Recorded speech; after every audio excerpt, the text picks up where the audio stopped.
Jésus, il allait à la rencontre des personnes oubliées, malades, prisonniers, nus, etc. Matthieu nous le dit très bien dans son chapitre 25. Ce que vous avez fait à tout autre que moi, c'est à moi que vous l'avez fait.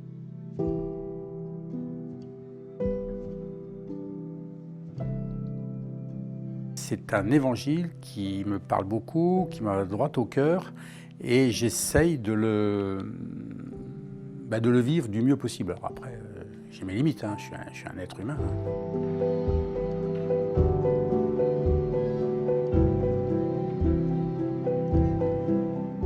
Depuis 50 ans maintenant au moins, je fais partie donc d'une association qui emmène des personnes malades à Lourdes tous les ans dans le cadre du pèlerinage diocésain.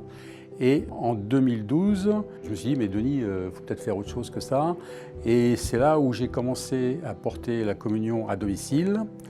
Et parce que c'était tout à fait dans le même style, c'est-à-dire que je voyais des personnes empêchées de venir à la messe à cause de la maladie notamment. Donc c'était une continuation qui me paraissait évidente.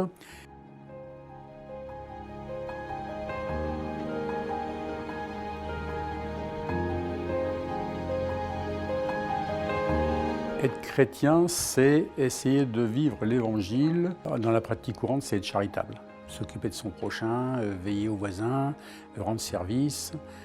Quand je vais porter la communion à une personne, je sens que j'apporte un certain bien-être à la personne en question. Je lui apporte le Christ et ça, pour elle, elle ne peut plus aller le recevoir toute seule. Donc on sent qu'elle est rayonnante à chaque fois. Mireille est une pèlerin malade qu'on emmène depuis plusieurs années à Lourdes, mais pour qui c'est extrêmement important. C'est-à-dire que c'est son seul mouvement important dans l'année.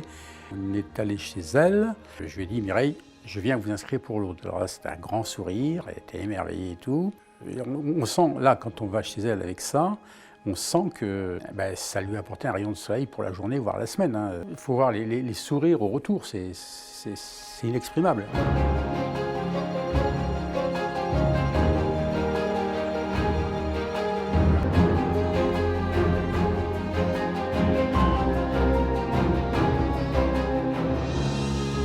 Disons qu'il faut tirer vers le haut et non pas se rester à plat en disant oui, moi pauvre dame, vous êtes malheureuse, c'est bien dramatique. Non, non.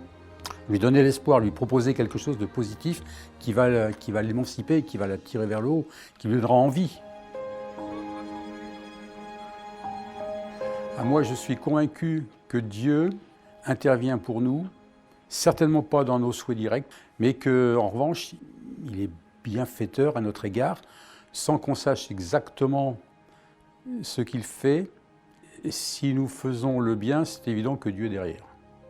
Donc rien que ça, pour moi, c'est moteur, c'est stimulant et je fais confiance. C'est-à-dire que si à un moment je suis dans une impasse ou quelque chose de problème, je fais confiance, je dis moi, je me remets entre tes mains et jusqu'à maintenant, je n'ai jamais été déçu, donc j'y crois, voilà, donc croyons-y.